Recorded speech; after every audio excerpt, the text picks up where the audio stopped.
Um, as I have for many, many years, we've made our position clear and strong with the American administration that Canada is a reliable energy partner and needs to continue to be, and that's why we advocated for Keystone XL and why we continue to be interested in moving forward in responsible, sustainable ways. Look, our government has been very clear that we support KXL. I think it was a mistake to not move forward with KXL. Adam Soos here for Rebel News with an update on our BuildKeystoneXL.com campaign. Keystone XL simply makes sense. We've covered this at length. It makes sense for Canada. It makes sense for the United States.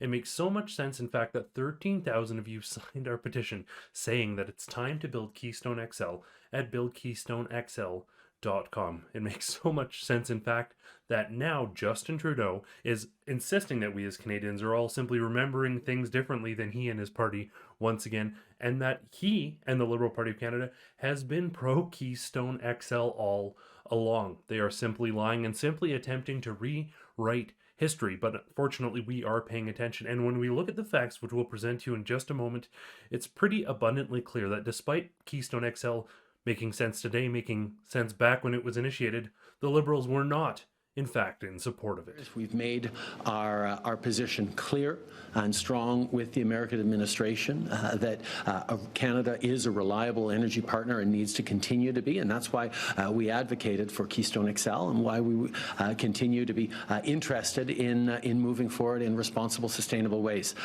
Beyond the ethical concerns, there is a further magnification of the supply chain issues around oil and energy in the United States resulting from Russia's invasion of the Ukraine. They have, since that invasion, banned imports of Russian energy, particularly oil. That shortage could be offset by the nearly complete Keystone XL, which would bring over 830,000 barrels of oil into the United States every day. It is simply ready to go. A solution could not be more perfectly prepared for this situation. Politicians need simply cash in and look like geniuses, but they simply are not.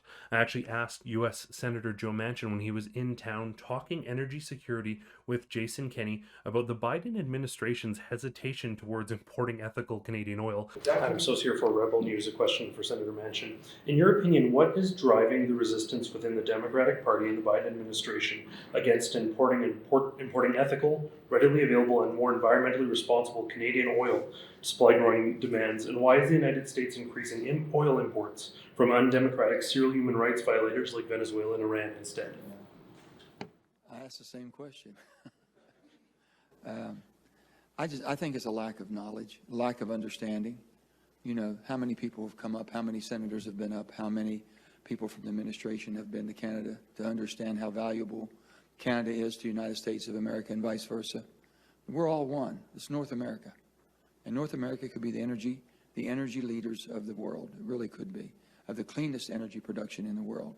Looking at the weight of evidence and the absolute common sense that is involved with supporting the Build Keystone XL position, Chrystia Freeland, Deputy Prime Minister Chrystia Freeland, that is, obviously couldn't admit that the Liberals weren't necessarily cheerleading or fighting for Keystone XL, or that even some members of the party were outright opposed to it. She stated that the Liberal Party and their position, this government's position, has always been incredibly clear. They've been clear advocates and supporters for Keystone XL. You can check out this clip for yourself here. Look, our government has been very clear that we support KXL.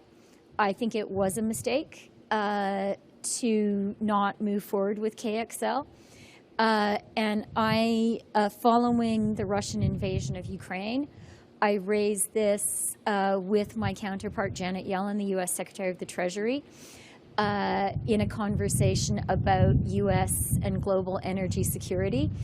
And I pointed out that one way that the United States could enhance its own energy security is to get KXL built. Thanks to an access to information and privacy filing, we were able to obtain a document that in fact revealed that the last time Justin Trudeau had reached out to the Biden administration was in November of 2020, prior to the cancellation in January 2021.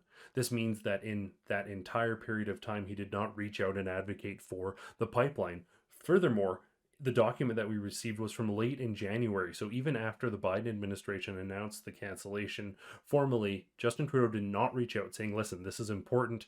This is important for Canadian jobs. This is important for the working class. He did none of that.